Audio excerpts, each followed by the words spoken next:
Tuhan itu duduk di atas arsy. Tuhan itu punya tangan. Kan nggak mungkin Tuhan itu punya tangan.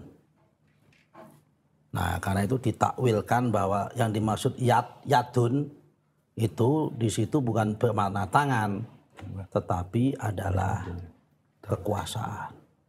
Tuhan itu mempunyai kekuasaan yang kuat. Nah, Tuhan itu duduk di atas arsy. Bukan berarti Tuhan itu seperti manusia duduk, enggak. Tapi Tuhan itu menguasai arsy juga.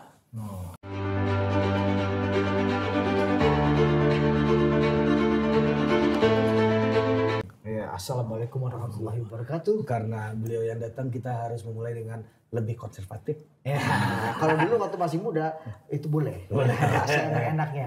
Progresif. Progresif. Ya. Sekarang makin senior, apalagi sudah pernah PBNU. Nah, jadi konservatif. Tapi merasa lebih konservatif nggak Pak ya? Iya dong.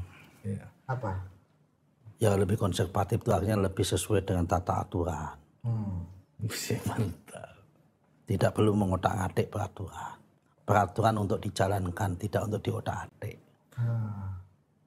Hukum, teks ayat itu harus dilaksanakan, jangan ditakwil. Oh, kalau dalam bahasa ilmu tafsirnya itu. Takwil itu. Ini udah mulai ini. Udah mulai dari tadi. Udah. Itu pertanyaan pertama. Merasa lebih konservatif nggak makin senior? Ditakwil itu dikontekstualisasi dengan keadaan. Contohnya kalau takwil itu Tuhan itu duduk di atas arsy. Tuhan itu punya tangan. Kan nggak mungkin Tuhan itu punya tangan. Nah, karena itu ditakwilkan bahwa yang dimaksud yadun itu di situ bukan bermakna tangan, tetapi adalah kekuasaan. Tuhan itu mempunyai kekuasaan yang kuat. Nah, Tuhan itu duduk di atas arsy. Bukan berarti Tuhan itu seperti manusia duduk, enggak. Tapi Tuhan itu menguasai arsy juga. Itu namanya takwil. Nah, kalau yang konservatif tidak seperti itu. Ya Tuhan itu punya tangan, tapi tangannya Tuhan nggak seperti tangan manusia. Tuhan itu memang duduk di atas arsy, tapi duduknya nggak seperti duduknya manusia. Seperti apa duduknya nggak perlu kita bahas. Nggak perlu kita bahas. Itu konservatif. Itu konservatif. Yakini aja. Tapi kalau yang itu ditakwil bahasanya. Diuji terus, dipertanyakan. Bukan, ditakwil itu dikontekstualisasikan dengan ini. Namanya takwil. Itu namanya ilmu tafsir kalau kita bicara ilmu kalam itu. Tapi gimana menafsirkan judul-judul berita yang mengatakan Menteri ATR BPN batal mencabut SHGB-nya Aguan ini, gimana ceritanya? Nah itu yang saya... Anda ini dianggap bermain mata dengan oligarki dan penguasa dan pengusaha. Itu yang saya sayangkan. Tapi ya kalau nggak main mata, mata kita nanti buta dong kan. Memang main mata. Memang harus mata harus dimainkan kan gitu. Jadi begini. Ya, betul apa enggak itu? Ya tidak betul. Itu namanya berita yang tidak sempurna. Ya kan, makanya ada pepatah mengatakan the best way to lie is is telling the part of the truth. Benar apa sih Inggrisnya? Betul. Ya. Ada pernah banyak yang lebih parah di sini. Iya. Pronunciation Pak Jokowi pun pronunciation nggak sempurna untuk bisa 2 periode. Jadi cara yang terbaik untuk bohong itu menyampaikan sebagian dari kebenaran. Nah ini orang Kudus baru ngerti nih bahasa tadi. Gitu. Jadi yang benar begini ya. Total sertifikat di sepanjang pagar laut di Desa Kohot itu ada 280 sertifikat atau bidang sertifikat. Oke. Total jumlahnya 412 hektar. Oke.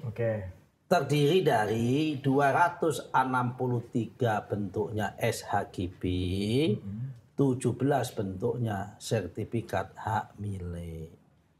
Oke. Karena ini ada di sepanjang pantai, akhirnya kita teliti. Dari awal kita teliti. Statement saya nggak berubah. Semua yang ada di atas laut yang di luar garis pantai itu akan kita cabut. Nah waktu itu langkah pertama kita cabut 50 sertifikat bidang tanah yang terdiri dari 45 SHGB dan 5 SHM. 50 tahap pertama harinya hari Jumat. Sebelum sholat Jumat saya masih ingat itu, saya pakai baju biru, pakai topi biru, pakai kacamata hitam. Baju pula kan di situ. Boleh Iya ke laut boleh pakai baju biru. Ya boleh dong. Ya nggak boleh ke laut pakai baju kuning, itu nggak boleh. Karena nggak ada pemilih di sana. Oke. Ya. Nah Jumat kemarin, habis sholat Jumat, saya umumkan update-nya. Update-nya sekarang 192 SHGB yang dimiliki oleh PT IAM sudah diserahkan sepenuhnya. Semua mereka udah pasrah, nggak? Udah Pak, ini batalin aja. Batal. Tambah dengan 17 yang SHM, batal. Sehingga 192 tambah 17.209 sudah dibatalkan. Nah sejak awal kan saya ngomong 222 yang semua ada di luar garis pantai. Kan saya nggak bilang yang 2 garis pantai itu punya siapa saja, ini apa yang di dalam garis pantai, cuma kan nggak ngerti. Tapi batal semua. Baik pokoknya yang di luar batal. Yang 13 ini wilayahnya abu-abu. Kenapa abu-abu? Ada yang separuhnya darat, separuhnya di dalam garis pantai, separuhnya di luar garis pantai. Ada yang sepertiganya di luar garis pantai, 2/3 di dalam garis pantai. Nah ini lagi apakah lagi kita pertimbangkan apakah ini mau dijadiin satu atau nanti terpaksa sertifikatnya ditugel dulu, dipotong dulu. Sesuai dengan garis pantai. Garis pantai, berarti kan bikin sertifikat ulang kalau gitu itu. Ya. Gitu loh Pak. Nah, memang dari 50, karena akhirnya saya ngomong, berarti kan ada 58 yang ada dalam garis pantai. Punya siapa saja sih garis pantai itu? Nah, saya baca satu-satu. Mayoritas punya PT CIS yang di dalam garis pantai. Ya yang dalam garis pantai kan nggak kita batalin dong, dalam garis pantai. Ya. Tiba-tiba saya ngomong seperti itu, tiba-tiba muncul berita seakan-akan batal dicabut. Batal dari mana? Wong ini malah progresnya signifikan dari 50 menjadi 209 kok. Kok batal? Nah itu tadi namanya berita yang tidak sempurna atau incomplete information. Dan cara yang baik untuk berbohong tadi. Dengan cara yang terbaik untuk berbohong tadi. Fast truth apa ya? Nah ini kalau the path away to lie Pass away to lie ya. is telling the part of the truth. Telling the part of the truth. Truth but just part of the truth. Nah, banyak itu tadi kata orang-orang pintar begitu. Iya. Kalau menurut ilmu mantik ada lagi. Ini nggak keluar di press conference. Karena menurut ilmu mantik ini berarti orang belum tasawur sudah tasdik dulu. Jadi orang itu kalau mau menjudgment sesuatu, kalau dalam ilmu mantik di pesantren, itu harus at-tasawur qabla tasdik. Dan orang itu dilarang at-tasdik qabla tasawur. Tasdik itu apa? Judgment, penilaian. Tasawur itu apa? Tahu gambarannya, kejadiannya apa, definisinya apa, kejadiannya apa. Namanya tasawur. Jadi makanya itu orang ahli logika dan ahli mantik itu nggak gampang membuat statement.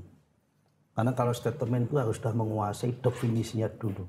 Nggak gampang menilai kopi itu pahit atau manis, kopi itu jelek atau baik. Harus tahu dulu kopi itu apa, ini itu apa, begitu.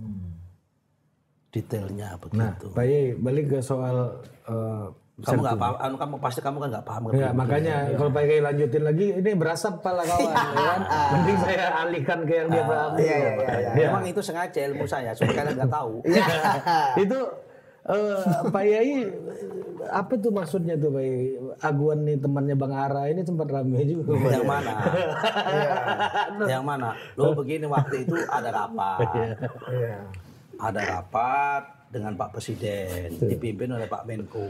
Pak Menko siapa itu? Infrastruktur. Oh, Pak AHY. AHY. Mantan Kepala Badan Pertanahan. Ya, 5 menteri di bawah. Yang di bawah Pak Menko kan, Menteri PU, Menteri Perhubungan, Menteri ATR, Menteri Transmigrasi, sama Menteri Perumahan dan Kawasan Pemukiman. Pak, masing-masing diminta menyampaikan satu persatu kepada Bapak Presiden. Terkait dengan ini. Tugasnya masing-masing. Oh, tugas masing-masing. Pak Ara melaporkan kepada Pak Presiden. Melaporkan ada demo di PIK 1. Yang warga Cilincing teman itu. Yang warga Cilincing meminta sama PIK 1 supaya pagarnya itu dibuka. Supaya masyarakat ada akses lewat. Supaya nggak muter. Kamu udah tindak, udah tegur? Udah. Kamu akan, udah begitu kata Pak Ara. Saya ini meskipun berkawan Pak dengan Pak Aguan, tapi saya tegas Pak. Oh ya sudah. Itu Pak Ara. Di luar, saya ditanya sama wartawan, apa ada komunikasi dengan Pak Aguan? Saya bilang dong secara diplomatis, pemerintah itu wajib komunikasi dengan siapapun. Mau dengan rakyat, Aguan kan rakyat. Pengusaha dan semuanya kita komunikasi.